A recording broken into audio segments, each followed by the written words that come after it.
నమస్తే, welcome to yo-yo TV. 2019 ఆంధ్రప్రదేశ్లో జరుగుతున్నటువంటి ఎలక్షన్స్లో భాగంగా గుంటూరు పార్లమెంటు నియోజకవర్గానికి సంబంధించి పార్లమెంటు సభ్యుడు గల్లా జయదేవ్ గారు మనతో పాటు ఉన్నారు. వారిని అడిగి అసలు ప్రచారం ఎలా జరుగుతుంది, ఇప్పుడున్నటువంటి పొలిటికల్ సినారియో ఎలా ఉందనేది ఆయన అడిగి తెలుసుకునే ప్రయత్నం చేద్దాం. సార్ నమస్కారం. సార్ నమస్తే సార్. ఏంటి సార్ ఎలా జరుగుతుంది ప్రచారం? చాలా ఎండలు మండిపోతున్నాయి. ఇంత ఎండల్లో కూడా మీరు ప్రచారం చాలా హోరెత్తిచ్చేస్తున్నారు. ఎలా సాగుతుంది? ప్రజలు ఎలా రిసీవ్ చేసుకుంటున్నారు? ఎంత ఎండున్నా ఇది ఎలక్షన్ తొందరలో వస్తున్నాం కాబట్టి మన ప్రజలు అందరూ చాలా బాగా రిసీవ్ చేస్తున్నారు. ఎక్కడికి వెళ్ళినా హ్యాపీగా ఉన్నారు. మనం చెప్పేదంతా బాగా వింటున్నారు, ఆలోచిస్తున్నారు. ఈ ఎలక్షన్లో కొంచెం కొత్త రకంగా ఉంది. ఎందుకంటే 5 పార్టీస్, వాళ్ళకి 5 పార్టీస్ ఓట్ షేర్ ఉండే పార్టీస్ ఉన్నాయి.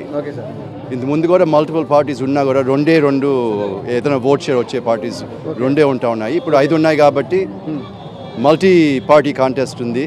చాలా ఇంట్రెస్టింగ్గా ఉంటుంది. సార్, ఇంత పోటీలో మీ ప్రచారం మీరు ప్రజలకి ఏం చెప్పి ముందుకు వెళ్తున్నారు? ఇంత పోటీలో ఇప్పుడు ఆల్రెడీ వైఎస్ఆర్సీపీ మీకు గట్టి పోటీ ఇచ్చే అవకాశం కనపడుతుంది. ఈసారి మీ పార్టీ ఎన్ని స్థానాలు గెలుచుకునే అవకాశం కనపడుతుంది? మిషన్ 150+ తీసుకున్నారు మన ముఖ్యమంత్రి గారు. తప్పకుండా 150+ వస్తుందని అనుకుంటున్నాము. మన గుంటూరు పార్లమెంట్లో ఆల్ 7 అసెంబ్లీ సెగ్మెంట్స్ గెలుస్తామని మేము 7 out of 7 తప్పకుండా గెలుస్తున్నాము. సార్, ఈ 4.5 ఏళ్లలో చంద్రబాబు నాయుడు గారు ఎటువంటి అభివృద్ధి చేశారు, ఇంకా చేయాల్సిన ఏమున్నాయి? మెయిన్గా పోలవరం, అమరావతి ఈ రెండు చూస్తే అది పట్టుసీమ ప్రాజెక్ట్ కూడా. డెవలప్మెంట్ అనేది నారా చంద్రబాబు నాయుడు గారి వల్లనే ఇట్లాగ అవుతుందని కూడా తెలుస్తూ ఉంది. ఇప్పుడు పోలవరం ప్రాజెక్ట్ నిధులు కూడా సరిగా రాకపోయినా కూడా సెంటర్ నుంచి ఏ డిలే లేకుండా చాలా ఫాస్ట్గా, చాలా స్పీడ్గా ఇంప్లిమెంట్ చేస్తున్నారు. పట్టుసీమ ప్రాజెక్ట్ వితిన్ 1 year అయిపోయింది. ఇప్పటికే చాలా మందికి ఇప్పుడు కృష్ణా డెల్టాలో కానీ లేకపోతే రాయలసీమలో కానీ చాలా మంది రైతులకి వాళ్ళు సాగునీళ్ళు వచ్చి బాగా ప్రాస్పర్ అవుతున్నారు. అట్లాగే అమరావతి డెవలప్మెంట్ అనేది ఒక వరల్డ్ క్లాస్ సిటీగా డెవలప్ చేస్తున్నారు. ఆయన ప్రపంచం అంతా తిరిగి, నేను కూడా డెవలప్మెంట్ కమిటీలో ఉన్నాను కాబట్టి one of the best cities in the world, ఒక బ్లూ అండ్ గ్రీన్ సిటీగా తయారవుతా ఉంది. Futuristic city. మన ఇండిపెండెన్స్ తర్వాత చండీగఢ్ ఒక సిటీ ఫ్యూచరిస్టిక్ సిటీగా చేశారు. ఆ డెవలప్మెంట్ కూడా ఒక రకంగా వచ్చి ఆగిపోయింది. కానీ ఇప్పుడు అమరావతి అని చూస్తే నార్మన్ ఫాస్టర్ ఆర్కిటెక్ట్గా పెట్టుకొని సింగపూర్ గవర్నమెంట్ మాస్టర్ ప్లానింగ్ చేసి డెఫినెట్లీ ఒక river front city, green and blue city మాదిరిగా తయారవుతుంది. కాబట్టి వచ్చే రోజుల్లో మంచి అవకాశాలు ఉంటాయి.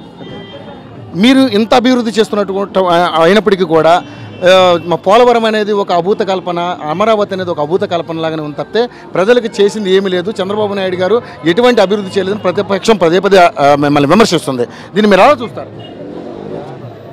ఇప్పుడు ఆపోజిషన్ వైఎస్ఆర్ జగన్మోహన్ రెడ్డి గారు లాంటి మనిషిని లీడర్గా పెట్టుకొని ఆపోజిషన్ ఇంకేం మాట్లాడుతుంది? వాళ్ళు చెప్పేదంతా అబద్ధాలు, చేసేదంతా అగెన్స్ట్ లాగా చేస్తూ ఉంటారు. అంటే ఒక లీడర్గా పెట్టుకొని, అవినీతి చేసే లీడర్గా పెట్టుకొని, అవినీతికి లీడర్ ఆఫ్ లీడర్స్ ఇన్ అవినీతి అని అనుకోవచ్చు జగన్మోహన్ రెడ్డి గారు. అట్లాంటి మనిషిని పెట్టుకొని మాట్లాడుతూ ఉంటే అది మాటల్లో నిజం ఉండదు అని అందరికీ తెలుసు. ఇప్పుడు అభివృద్ధి అంటే చంద్రబాబు నాయుడు బ్రాండ్ ఉంది.